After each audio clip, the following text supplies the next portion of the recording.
Great, shows us live. I'm just going to double check here, be sure that it has refreshed before we kick this off.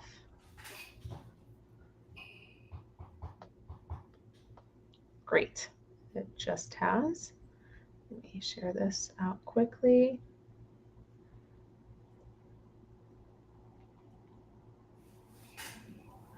Well, hello everyone, and thank you so much for engaging onto our broadcast. Good morning, afternoon, evening, weekend, whenever it is you're choosing to rewind, rewatch this, maybe replay it, or watching it for the very first time. Thank you for coming onto our broadcast with us. We have two opportunities for you to get to know our council candidates. These are for city council races that are happening here in November. Ballots are getting mailed out over the next several weeks. And as a chamber, we always try and give you a snapshot of these candidates so you can be interested enough in knowing about them, their platform, why they're choosing to run, and why you should vote for them.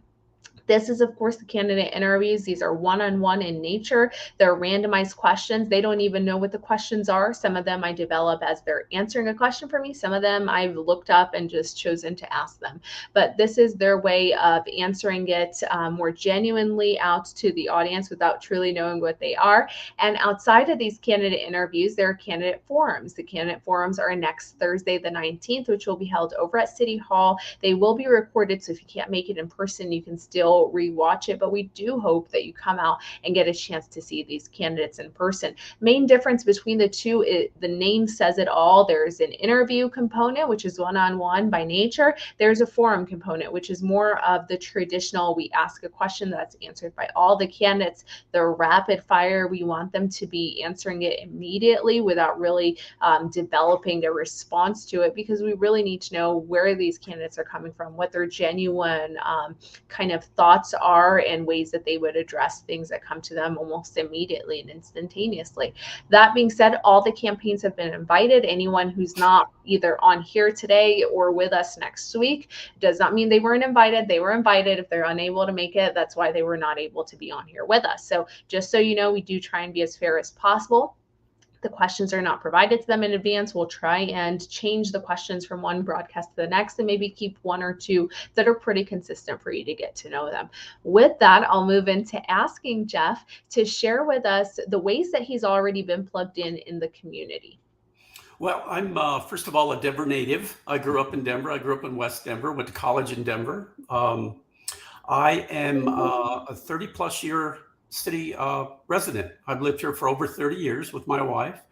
I'm also a long-term Westminster city employee. I worked 40 years for the city. I retired last year, 35 of that as a police officer, and I rose to the ranks of commander. So I just retired last year. So public service is in my heart. I love giving back. And so I deeply care about this city. I want it to remain safe and prosperous and beautiful. And so in a nutshell, that's why I'm running. I want to continue to serve. That's the life I chose, public service. And what are some of the skills that you've developed over these years as an officer or in our community that you feel can aid in your success being on city council? Well, number one, I have leadership skills. I know the city. I know the infrastructure. I know how it works. I know the demographics. I know how the city operates. So I have a great idea what a city councilor does. And I think I have that ability to be a good steward on the city council and work well with others. That's who I am. Open, fair-minded, believe in good ethical service, and that's who I am. What do you feel differentiates you from the other candidates that are seeking office? Well, I just think that I have a lot of knowledge and ability with the city, as I've said. I'm a down-to-earth guy. I believe in common sense governing. I believe in responsible and sustainable governance. I'm a big core services guy. You've got to have core services taken care of first, and that's who I am. So what are some of those goals that you hope to achieve if and when you're selected into city council? Well, my goals is to continue to serve the city, as I've said, but I like it to continue to move forward. And I've seen a lot of positives and some not so good things with the city. I like it to maintain its identity moving forward. I think we continue to be prosperous and grow. But I think those are my goals, to keep moving forward with the city, keep things going the way they've been going. We've had some good successes the last couple of years, and I'd like to see that going forward. When you share its identity, how would you define the identity of the city today? It's a beautiful place. The people are wonderful. We're all different demographics here, from people that live here, work here, go to school here, retire here, use the services here. And I think that's who we are. We're a great city. We're not a Denver. That's not our identity. We're a suburb. And I think we need to do our best to try to maintain that.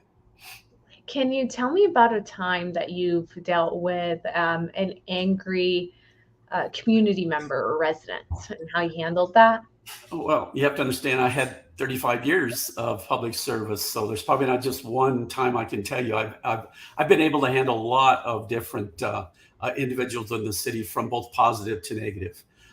So I've got a lot of those examples. I'm able to calmly and calm people, talk to people, be open-minded with people. And I think that's the way you communicate with people. Communication is huge. You got to be open-minded. You got to listen. Listen. And that's what I think. I have a good experience with that. And so what motivates you the most on a daily basis? You mean as far as the community? You can answer it. Yeah. Oh, okay. Well, like I said, I've lived here over 30 years. I've been an employee for 40 years. I just retired last year. So I want to go back to work. I'd like to go back to work for the city. In a sense, I'd like to be the city council to give back.